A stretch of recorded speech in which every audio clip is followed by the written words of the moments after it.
Cerita mempersembahkan Sabda Pandita Ratu.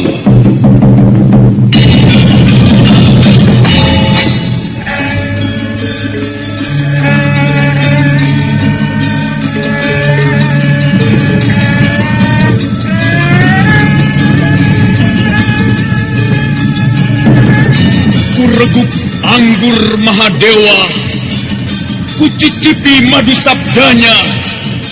Bumi kuremas dalam genggamanku, matahari dan rembulan kutelan dalam perutku. Apakah mungkin aku akan menjadi bunga yang bisa kau petik dan kau sunting? Sementara jika layu, akan kau campakkan begitu saja, seperti cermin retak yang tak berharga.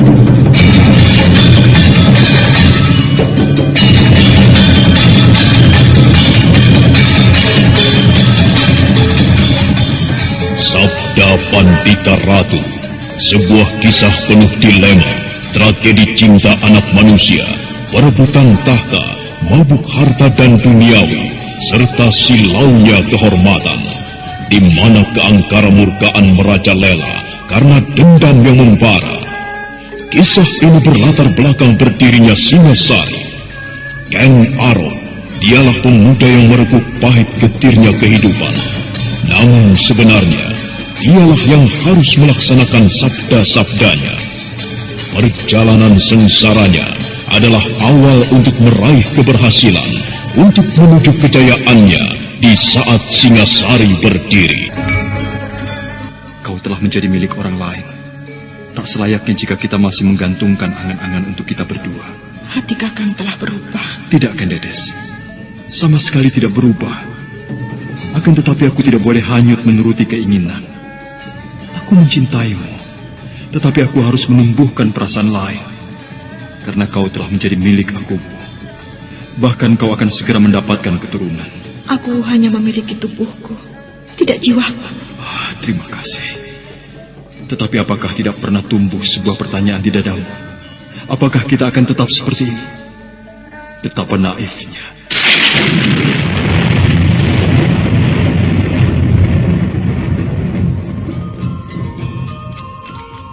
Sabda Pandita Ratu, naskah ditulis oleh Pondra Swasti Langit, diolah oleh Agus Nur Ismail, didukung oleh artis-artis terkemuka, Ferry Fadli, Eli Ermawati, M. Abud, Ivona Rose, dan lain-lain.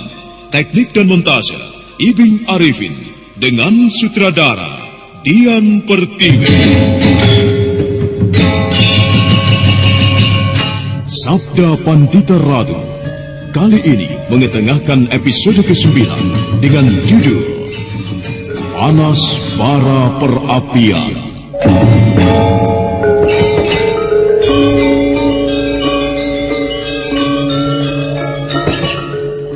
Dalam seri ke-249 ini, dengan para pemain, Nanang sebagai Senopati Diposari, Aris Sudiro sebagai Senopati Prakolapati, Rusli sebagai Tunggul Amatung, Eli Ermawati sebagai Kandedes, Edi Dosa sebagai Kebo Ijo, dan Asdi Suhastra, pengantar cerita.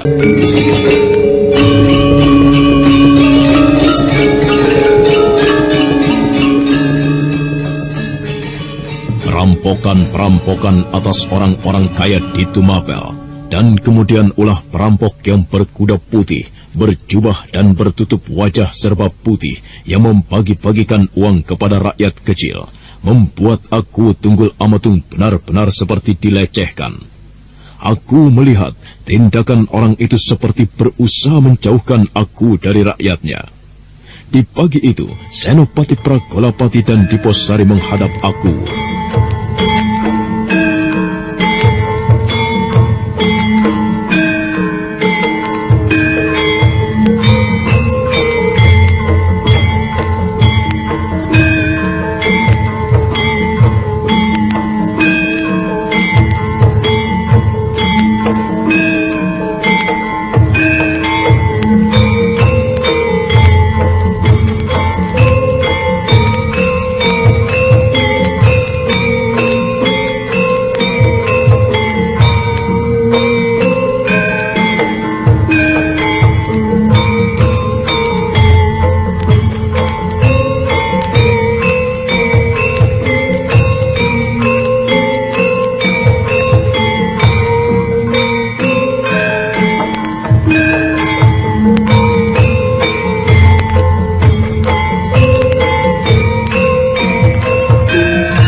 Hamba mengaturkan sembah tuanku Aku.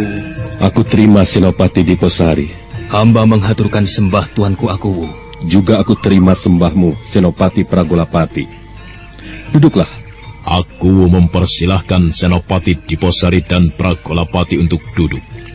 Beberapa saat aku sendiri berjalan mondar-mandir, dan kemudian duduk pula di sebelah kanan Garwa Prameswari Ken Dedes.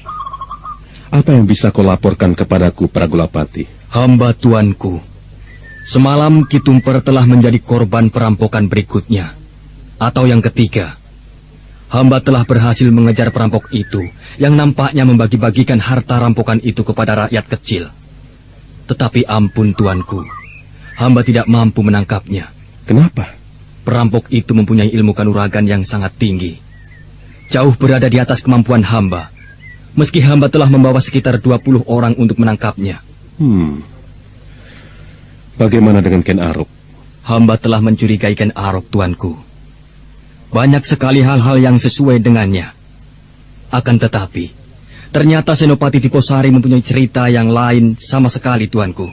Apa yang berbeda itu, Diposari? Hamba, tuanku, didorong oleh rasa penasaran untuk membuktikan apa yang diperbuat Ken Arok. Semalam hamba menginap di rumah Kebo Ijo, di tempat mana Ken Arok menginap. Hamba bermain dakon bersama Ken Arok dan Kebo Ijo. Hamba memang dengan sengaja mengikat mereka untuk tidak pergi kemanapun. Ken Arok kemudian tidur di depan hamba. Tetapi, yang mengejutkan hamba, ternyata perampokan itu masih juga terjadi. Apakah dengan demikian bukan Ken Arok yang melakukannya? Ampun tuanku. Hamba dan Kakang Pragolapati justru semakin mencurigai Ken Arok. Kenapa? Karena si perampok itu mampu menggaum bagaikan seekor singa. Benarkah demikian, Pragolapati? Benar, tuanku. Ia mampu mengaum seperti singa, membuat kuda-kuda prajurit di bawah pimpinan hamba berlarian karena ketakutan. Dan beberapa saat para prajurit justru dibuat kocar-kacir menguasai kuda. Di saat itu, tuanku, orang yang menggunakan kuda putih, bertutup wajah putih serta berjubah secari kain putih melarikan diri. Ia mengaum bagaikan seekor singa. Hamba tuanku, itulah yang telah terjadi. Pandangan aku Tunggul Amatung menerawang ke pepohonan penghias taman di dalam benteng yang mengelilingi istana. Tangannya mengepal dan wajahnya menyiratkan resah dan kemarahan. Beberapa saat aku seperti tengah berusaha mengenang sebuah peristiwa yang terjadi beberapa hari sebelumnya. Ketika Ken Arok yang dia copoti jabatannya meninggalkan istana aku, meninggalkan aku dan Brahmana Loh Gawe di pendopo tengah. Dan sesaat kemudian diguyur hujan yang lebat. Istana seperti diguncang auman seekor singa yang menggetarkan. Aku yang semula berdiri memungkungi kedua senopatinya, kemudian berbalik. Pandangan matanya mengarah kepada Senopati Pragolapati. Aku seorang Akuwu. Akuwu mempunyai kekuasaan bagaikan seorang raja di wilayah Pakuwon Tumapel ini. Apapun yang aku lakukan, tidak akan ada yang mengganggu-gugat. Akan tetapi, aku tidak melakukan itu. Aku tidak ingin menjadi seorang Akuwu yang adigang adigung adiguno. Jika aku mau, Ken Arok bisa aku jatuhi hukuman di dalam penjara. Tetapi, aku tidak bisa melakukan itu jika Ken Arok tidak dengan jelas telah bersalah terhadapku atau terhadap negara. Ken Arok telah berani meninggalkan tugasnya. Maka aku telah menjatuhinya dengan hukuman, memecatnya dari tugasnya. Dan aku tidak segan-segan untuk memberikan hukuman yang lebih berat, andai kata ternyata terbukti ia yang telah mengacau Tumapel ini, dengan perbuatan yang mempunyai maksud-maksud tertentu di balik semua itu. Yang aku butuhkan adalah bukti, Pragolapati. Meski Ken Arok adalah seorang yang mempunyai kesaktian tidak terukur, sakti mandraguna, akan tetapi jika ia telah jelas terbukti melakukan kesalahan itu, maka aku tidak akan segan-segan untuk memerintahkan 1000 prajurit sekalipun untuk menangkapnya, menyeretnya, dan menjebloskannya, meski untuk ini harus bergelimang darah. Kau mengerti, Pragolapati? Hamba tuanku, hamba mengerti. Tangkap Ken Arok. Bawa orang itu kepadaku lagi. Aku sendiri yang akan menyiapkan sebuah cara untuk membuktikan ia yang menjadi dalang di balik perampokan itu atau bukan. Senopati Diposari dan Senopati Pragolapati saling berpandangan, seolah berbicara melalui kedua matanya. Atau, apakah ada sebuah cara yang akan kalian pergunakan? Katakan, cara apa yang akan kalian tempuh? Hamba tuanku. Apa yang akan kau bicarakan, Senopati Diposari? Tadi pagi, hamba telah mendapat tamu. Beliau adalah Bapak Brahmana Logawi, yang datang kepada hamba untuk mendapatkan keterangan di mana Ken Arok saat ini berada. Hamba melihat bahwa Bapak Brahmana Logawi mempunyai pengaruh yang sangat besar terhadap Ken Arok. Lalu? Hamba bermaksud menunggu lebih dulu perkembangan yang terjadi setelah Bapak Brahmana Logawi bertemu dengan Ken Arok. Kemudian tuanku, hamba sendiri masih memerlukan keterangan dari Kebo Ijo. Karena selama ini hamba belum bisa mendapatkan keterangan darinya, sebab Kebo Ijo selalu bersama-sama dengan Ken Arok. Di samping itu tuanku, adalah tidak pantas jika tuanku sendiri yang harus turun tangan untuk mengatasi ulahnya. Kami memohon, percayakanlah persoalan ini kepada kami berdua, kecuali jika ternyata kami berdua telah tidak sanggup untuk melakukannya. Baiklah, Senopati Diposari. Aku bisa bersabar.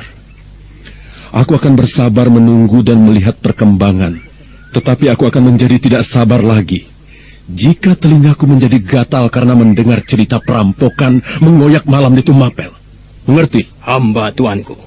Aku perkenankan kalian meninggalkan tempatku ini. Kau telah ikut mendengarkan pembicaraan baru saja Permaisuri. Bagaimana pendapatmu? Tuanku, hamba hanya seorang istri. Ken Dedes, aku senang dengan sifatmu yang tidak begitu suka mencampuri urusan suamimu. Agaknya Bapak Empu Purwo telah mengajarkan hal itu kepadamu. Tetapi, aku yang meminta permaisuri, aku yang menghendaki. Bagaimana pendapatmu? Dan untuk selanjutnya, aku memang berharap bahwa kaulah yang bisa memberikan wawasan-wawasan kepadaku. Hamba sependapat dengan Senopati Diposari, tuanku. Jadi... Seyogianya tuanku menunggu apa yang dilakukan oleh Bapak Brahmana Logawi. Tepat apa yang dikatakan Senopati Diposari. Aku jangan turun tangan sendiri. Baiklah, permaisuriku. Aku merasa mantap. Karena yang mengatakan itu adalah kau sendiri. Baiklah, aku akan melihat perkembangannya. Tetapi, jika ternyata Ken Arok masih juga mengaduk Tumapel dengan ulahnya, aku terpaksa akan mengerahkan prajurit-prajuritku. Hamba tuanku.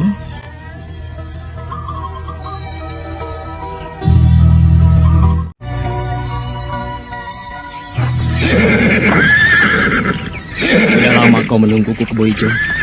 Iya, aku sudah cukup lama menunggu. Baiklah, ayo, ikuti aku.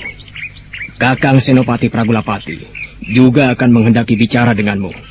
Baiklah. Kebo Ijo kemudian melangkah mengikuti Senopati Diposari menuju sebuah bangunan yang terletak di sebelah kanan depan dari bangunan paseban atau pasewakan. Di sana telah menunggu pula Senopati Pragolapati. Kebo Ijo mengangguk hormat dan kemudian duduk di sebuah bangku yang terbuat dari kayu jati yang tebal. Sementara itu, pagi telah merambat menuju siang. Sinarnya tidak tertutup oleh mendung yang menebar di kebelak empat, dengan leluasa menyentuh tanaman-tanaman bunga dan pertamanan di halaman Istana Pakuwon.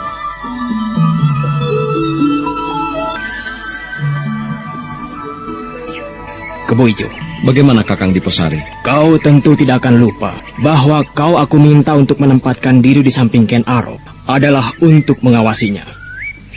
Bermula aku merasa khawatir dan curiga bahwa Ken Arok akan membahayakan aku Tunggul Ametung. Rasa curigaku itu masih tetap mekar di dalam hatiku. Nah, Kebo Ijo, apakah yang bisa kau laporkan kepada kami berdua setelah sekian lama kau melakukan pengamatan terhadap Ken Arok? Apakah benar Ken Arok yang melakukan perampokan dalam 3 malam berturut-turut ini? Kebo Ijo, jangan ragu-ragu. Katakan saja apa adanya. Aku bingung. Apa yang membuatmu bingung? Apa yang membuatku bingung mungkin tidak berbeda dengan yang kau rasakan, Kakang Diposari. Selama berada di tempatku, Ken Arok tidak pernah lepas dariku. Kemana-mana selalu bersama-sama.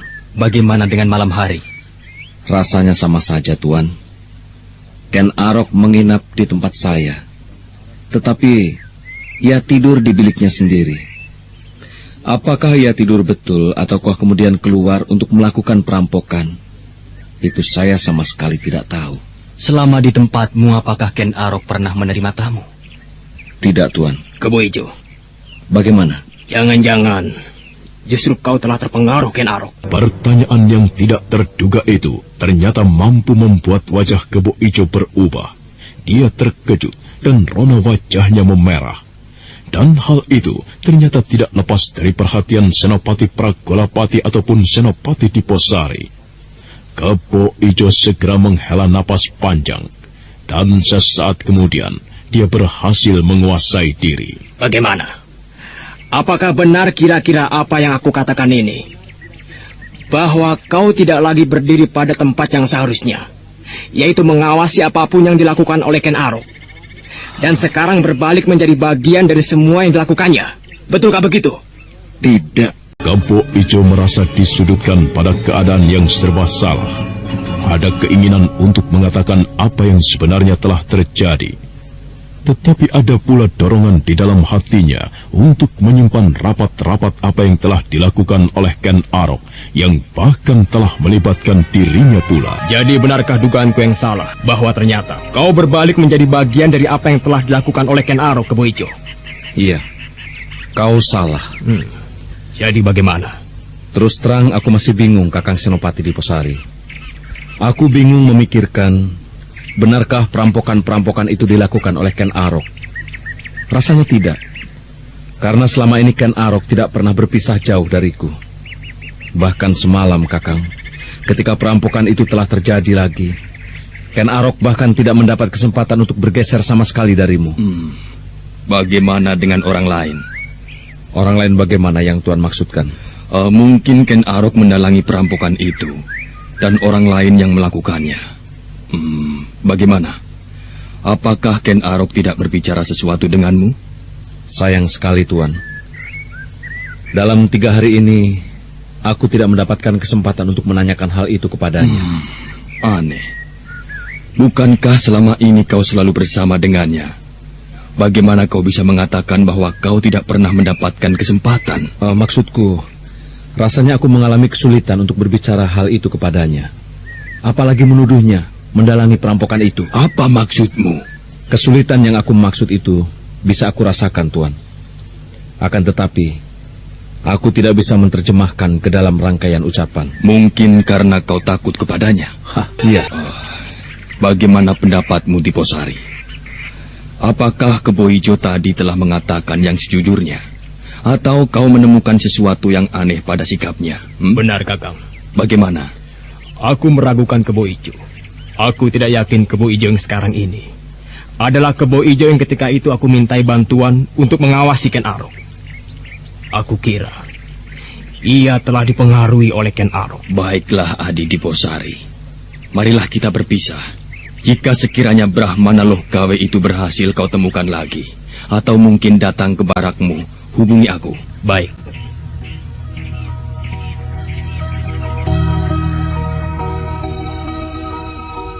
Sementara itu adalah di saat bersamaan Kebo Ijo telah kembali bersama-sama dengan Ken Arok. Kebo Ijo menceritakan semua percakapan yang terjadi antara dirinya dengan Senopati Pragolapati dan Diposari.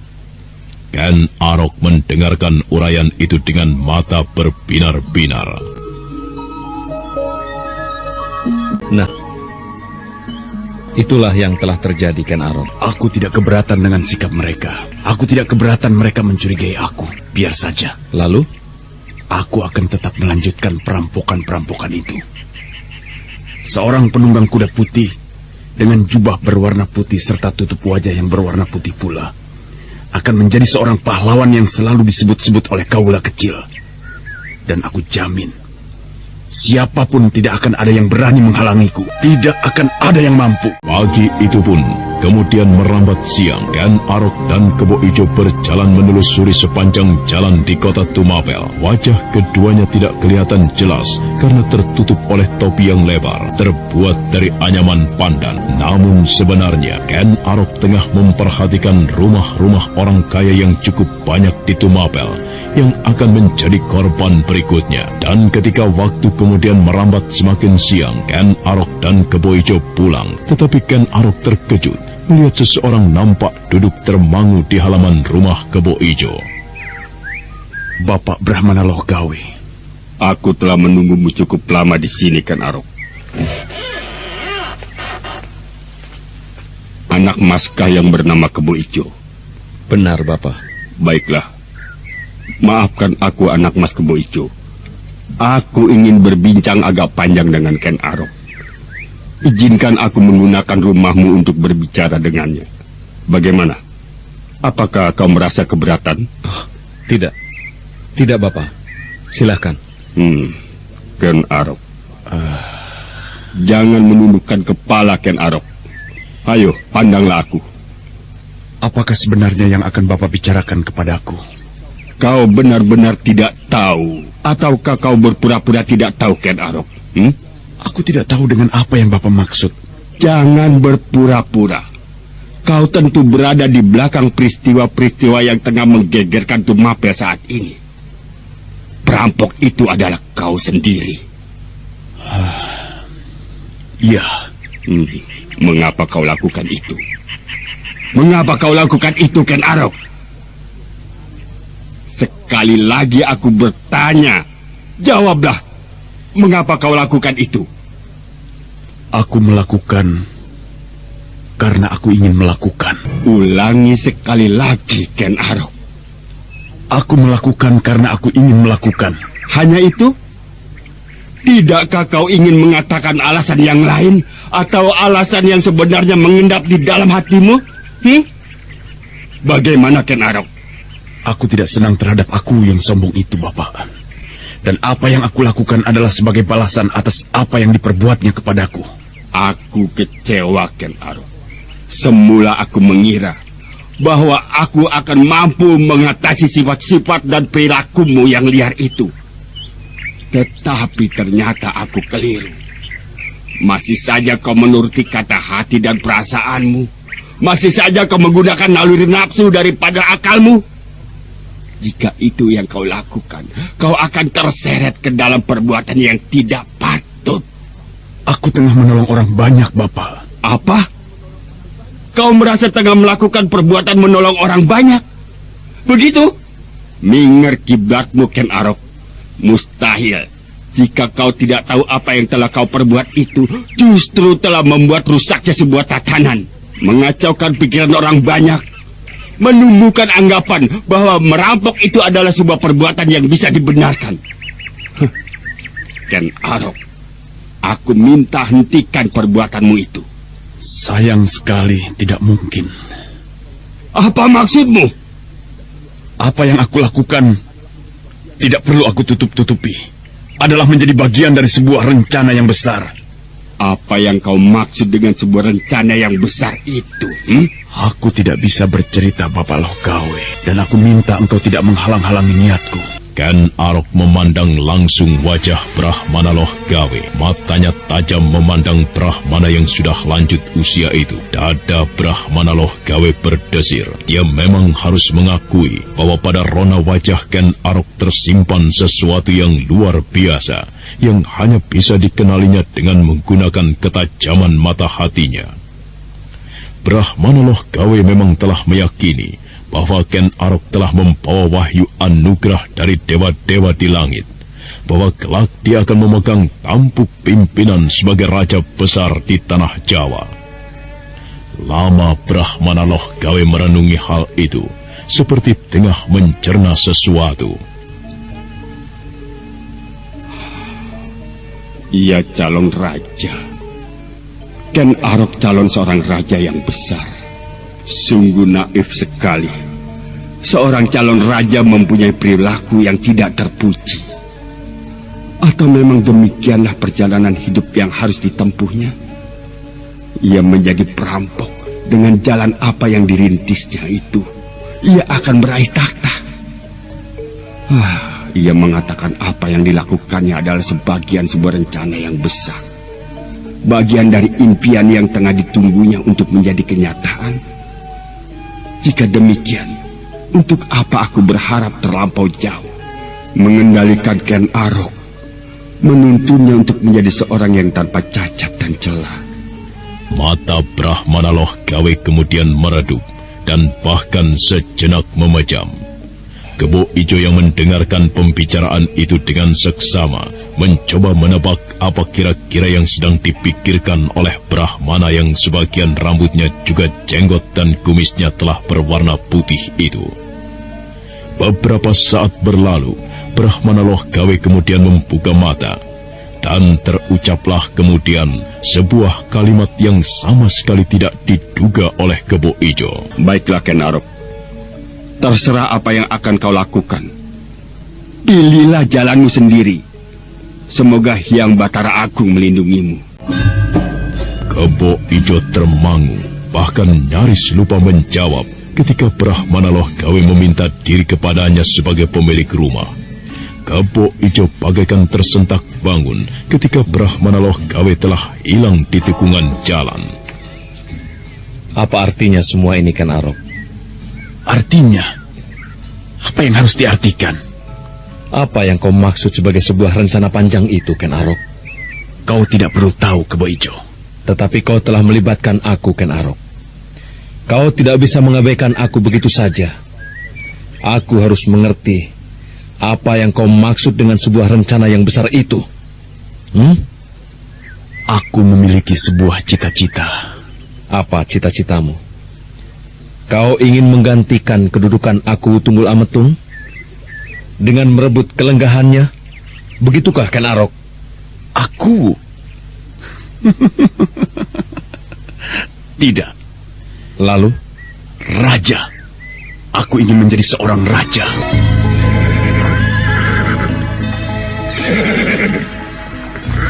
Selamat siang, Bapak Brahmana. Oh, anak Mas Diposari. Anak Mas berada di sini. Benar, Bapak. Aku memang menunggu Bapak Brahmana Loh Gawe di sini. Aku menunggu Bapak Brahmana sejak matahari tepat berada di atas kepala. Adakah sesuatu yang akan anak Mas sampaikan kepadaku? Tidak, Bapak Brahmana. Bukankah aku yang akan memberikan keterangan kepada Bapak Brahmana? Justru akulah yang ingin mendapatkan keterangan. Ingin ikut mengetahui bagaimana hasil pembicaraan Bapak dengan Ken Arok. Aku tidak bisa mencegahnya, anak Mas. Maksud Bapak, benar Ken Arok yang melakukan perampokan itu? Atau mendalangi dan menggerakkan orang untuk melakukannya? Benar, anak Mas. Apa yang Bapak katakan sebenarnya memang telah aku duga. Bahwa benar Ken Arok yang melakukan perampokan itu dengan meminjam tangan orang lain, Bapak. Bapak, mungkin Bapak yang mengetahui siapakah orang selain Ken Arok yang mempunyai kemampuan tidak beda bagaikan Ken Arok sendiri. Mungkin Bapak Brahmana bisa menceritakan tentang saudara seperguruannya. Atau di manakah, serta siapakah guru dan perguruannya. Ia tidak mempunyai guru. Semua ilmu kanuragan aneh yang dimilikinya sudah ada pada tubuhnya sejak ia dilahirkan. Bapak Brahmana, perampok itu bukan Ken Arok. Semalam aku mengawasi Ken Arok, sehingga tidak ada kesempatan baginya untuk lepas dari pengawasan saya. Namun sementara itu, Kakang Senopati Pragolapati telah bertemu dengan penunggang kuda berjubah putih yang mempunyai ciri-ciri seperti Ken Arok pula. Anak Mas, percayalah kepada kata-kataku bahwa anak Mas telah terkecoh. Aku pertegas sekali lagi. Apa yang kau lihat adalah bayangan semu. Sedangkan Ken Arok yang sebenarnya, apa yang dilakukannya tentu saja kau tidak tahu. Yang Widi Batara Agung. Jadi, demikiankah Bapak? Benar, anak mas. Pantas. Bapak. Nampaknya Bapak Brahmana orang yang paling mengetahui siapa Ken Arok. Dan apa saja yang bisa dilakukannya. Juga keterangan Bapak bahwa semua ilmu kanuragan yang aneh-aneh itu dia miliki tanpa berguru. Lalu, apa artinya semua itu? Dan barangkali Bapak bisa memberikan jalan, langkah apa yang mungkin bisa kita tempuh. Anak mas, apa yang akan aku katakan ini boleh kau anggap sebagai sebuah teka-teki yang harus anak mas cari sendiri jawabnya. Atau janganlah anak mas bertanya kepadaku. Apakah jawabnya? Ken Arok adalah sebuah takdir. Aku atau siapapun tidak akan ada yang mampu mengubahnya. Nah, selamat berpisah. Apa yang dikatakan oleh Brahmana Loh Gawe bagaikan menyimpan sebuah pesona yang mampu merampas segenap perhatian Senopati Diposari.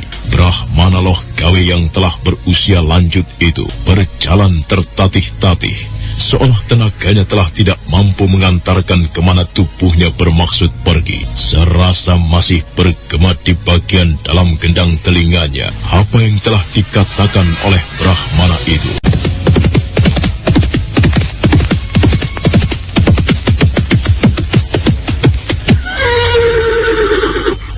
Bagaimana hasilnya, Noroyudo? Tidak banyak orang yang memiliki kuda berbulu putih, Tuan. Di wilayah Tumapel hanya terdapat 4 ekor kuda yang berwarna putih yang mempunyai ciri demikian khas seperti kuda yang ditunggangi oleh orang yang berusaha mengacau Tumapel itu. Dan bagaimana dengan pemiliknya?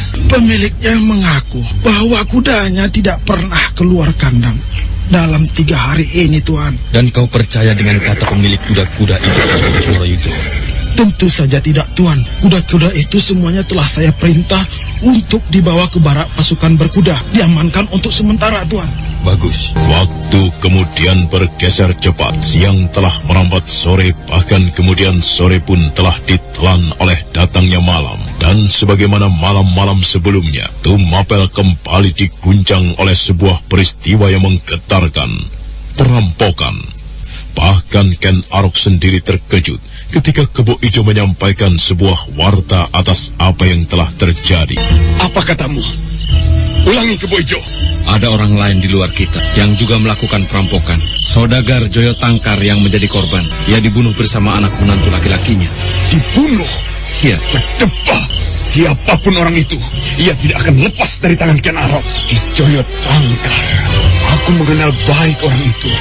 Ia memang orang yang kaya raya, tetapi kekayaannya bukanlah dari hasil memas orang kecil. Joyo Tangkar adalah orang yang banyak membantu sesama. Bukankah begitu, Kebo Ijo? Orang yang melakukan perampokan itu, siapapun dia, orang itu tentu tengah berolok-olok. Aku merampok orang-orang yang kaya, tetapi kekayaannya adalah hasil dari memeras sesama. Sebaliknya, orang itu merampok orang kaya yang baik. Lalu bagaimana, Ken Arok? Malam nanti aku akan mencari perampok itu. Ia harus mendapatkan hukuman. Maka demikianlah peristiwa di pagi itu kembali menggegerkan kota Tumapel dan segera menjadi buah pembicaraan siapapun. Tunggul Amatung menjadi merah padam ketika Senopati Pragolapati melapor kepadanya.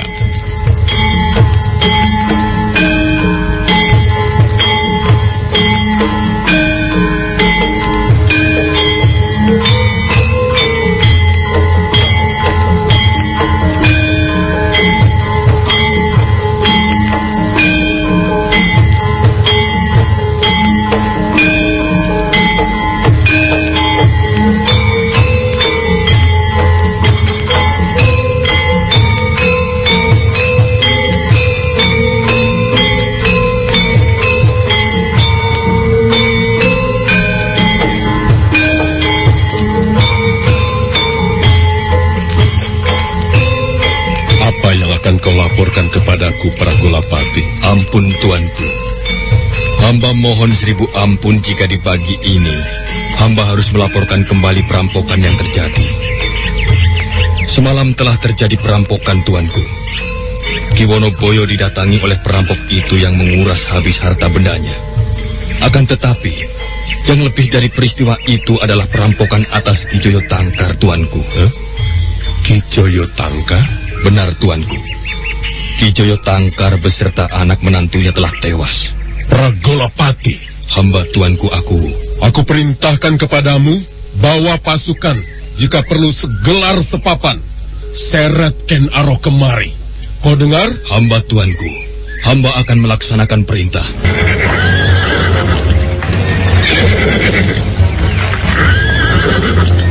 Ada apa ini, Kakang Pragolapati? Kakang telah menyiapkan pasukan sedemikian banyak. Kau telah mendengar apa yang terjadi semalam? Iya, 2 perampokan lagi. Ki Wonoboyo menjadi korban perampokan. Juga Ki Joyo Tangkar. Ki Joyo Tangkar menjadi korban dari ulah perampokan itu. Ia dibunuh bersama anak menantunya. Benar, tuanku Aku Tunggul Ametung menjadi marah sekali. Beliau memerintahkan kepadaku untuk menyeretnya. Aku diperkenankan untuk menggunakan pasukan serta wewenang. Aku minta kau bergabung pula. Baiklah. Noroyudo, kemari kau. Saya, tuanku. Apakah belum siap? Sudah siap, tuanku. Baiklah, mari kita berangkat.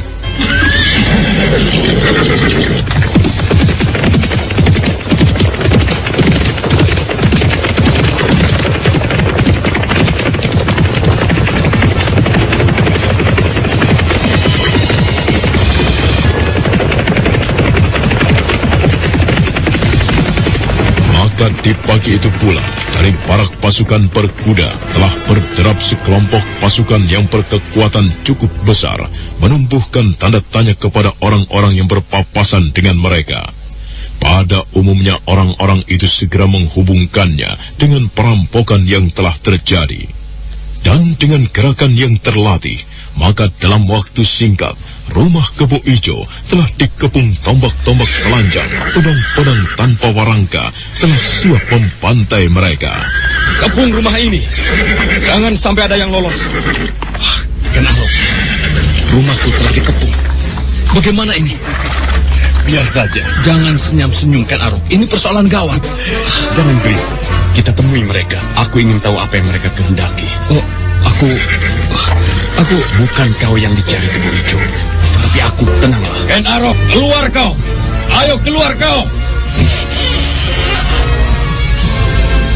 Kau tidak perlu berteriak-teriak, Tuan Senopati Pragolapati. Telingaku cukup tajam untuk mendengar meski kau berbisik sekalipun. Ken Arok meneparkan pandangan matanya sambil tidak henti-hentinya mengumpar senyum. Beberapa orang prajurit nampak saling pandang oleh rasa tidak mengerti atau terkejut karena ternyata orang yang mereka kepung dan harus ditangkap adalah Ken Arok yang mereka kenal sebagai bekas pimpinan pengawal Istana Pakuwon Tumapel. Bukan main. Siapa yang tidak mengenal kelompok pasukan khusus, pasukan berkuda yang dimiliki oleh Tumapel yang mempunyai nama yang menggetarkan dan disegani. Bukan hanya nama yang dimiliki, akan tetapi juga tandang gerayangnya yang gegerisi. Dan pasukan itu sekarang dipergunakan untuk mengepungku, menangkapku, atau bahkan dilengkapi wewenang untuk membunuhku. Bukankah begitu, Tuanku Senopati Pragolapati? Jangan banyak bertingkah, Ken Arok. Aku mendapat perintah dari Tuanku Aku Tunggul Ametung untuk menangkapmu. Menangkapku dengan pasukan segelar sepapan yang begini besar? Luar biasa. Hanya untuk seorang Ken Arok. Hanya untuk seorang Ken Arok. Tuan Senopati, lihat, beberapa orang prajuritmu saling berpandangan. Mereka nampaknya kebingungan. Mengapa untuk menyeret Ken Arok ke hadapan Aku Tunggul Ametung harus menggunakan pasukan yang sedemikian besar? Jangan banyak bertanya, Ken Arok. Ayo, kau aku bawa ke Istana Tumapel. Tunggu dulu, Tuan Senopati yang gagah perkasa dan berwibawa. Tidak semudah itu membawa Ken Arok. Harus ada persoalan dan penjelasan yang jelas. Mengapa dan atas kesalahan apa aku dibawa menghadap Aku dengan cara seperti ini? Nanti Tuanku Aku yang akan menjelaskan. Tetapi kau tentu mengetahui persoalannya. Mengapa harus berbelit-belit? Katakan saja. Aku tidak perlu mengatakan, Ken Arok. Baik. Kalau kau tidak mau mengatakan, aku tidak bersedia. Bagaimana? Aku membawa wewenang untuk menggunakan pasukan yang aku bawa ini. Jika kau berani melakukan itu, Pragolapati, maka aku akan mengamuk. Dan jika aku mengamuk, pasukanmu akan tumpas. Sombong dia. Ya, sombong. Tumpas pasukan.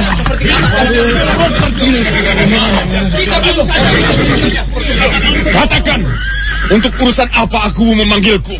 Barulah aku akan mempertimbangkan aku mau ataukah tidak. Ternyata Ken Arok yang harus diseret menghadap aku menyimpan wibawa yang sedemikian besarnya.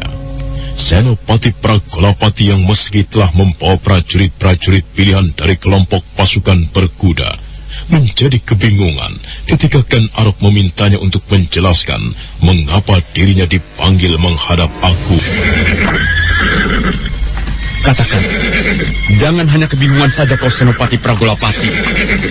Untuk urusan atau kesalahan apa aku memanggilku dengan cara seperti ini? Ayo katakan. Baiklah, ada hubungannya dengan perampokan yang terjadi semalam. Juga beberapa malam sebelumnya.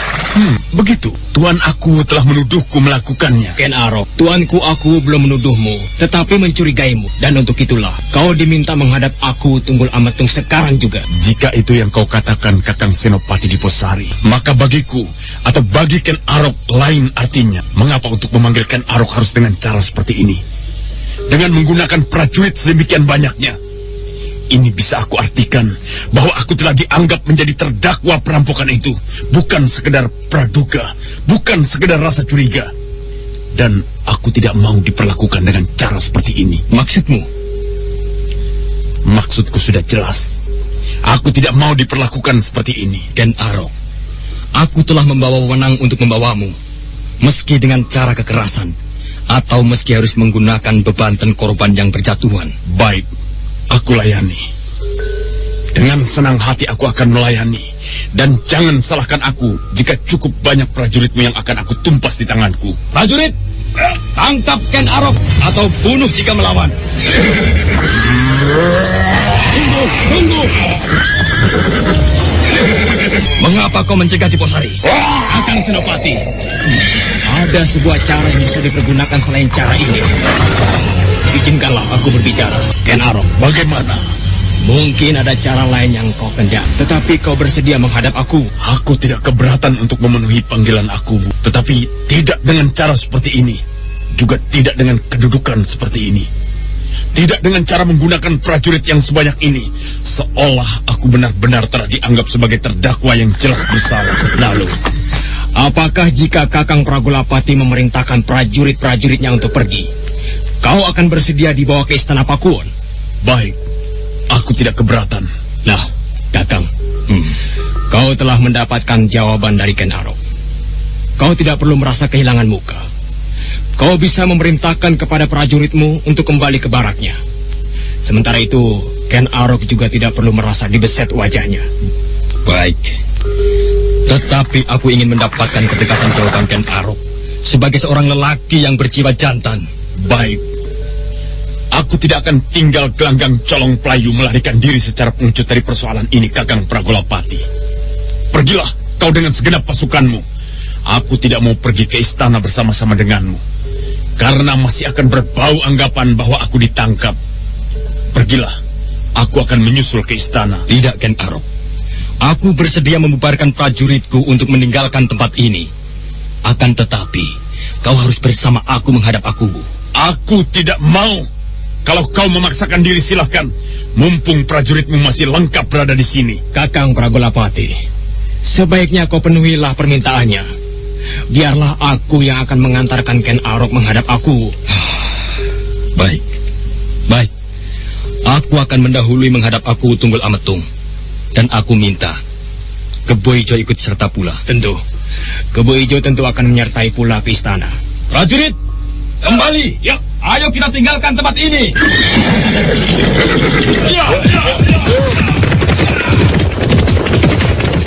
Di didahului oleh Senopati Pragolapati yang berpacu di depan sendiri. Maka para prajurit segera berderap meninggalkan Ken Arok, Kebo Ijo, serta Senopati Diposari yang berdiri termangu. Kelompok prajurit itu terus berderap meninggalkan debu yang mengepul di sepanjang jalan. Tetapi ketika mereka melintas mendekati alun-alun, Senopati Pragolapati memberi aba-aba untuk berhenti.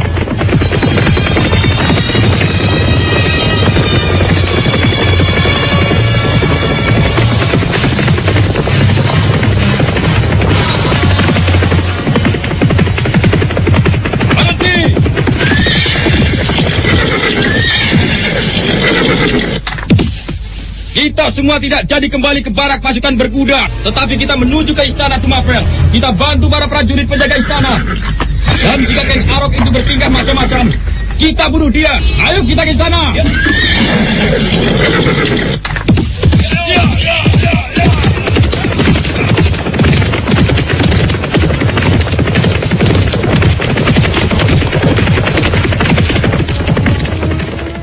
Ada apa Senopati Pragolapati? Mengapa kau membawa prajurit sedemikian banyak memasuki wilayah istana?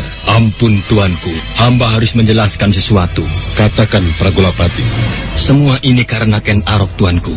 Senopati Pragolapati kemudian menjelaskan semua yang telah terjadi, tanpa secuil kecil pun yang tercecer atau terlampaui.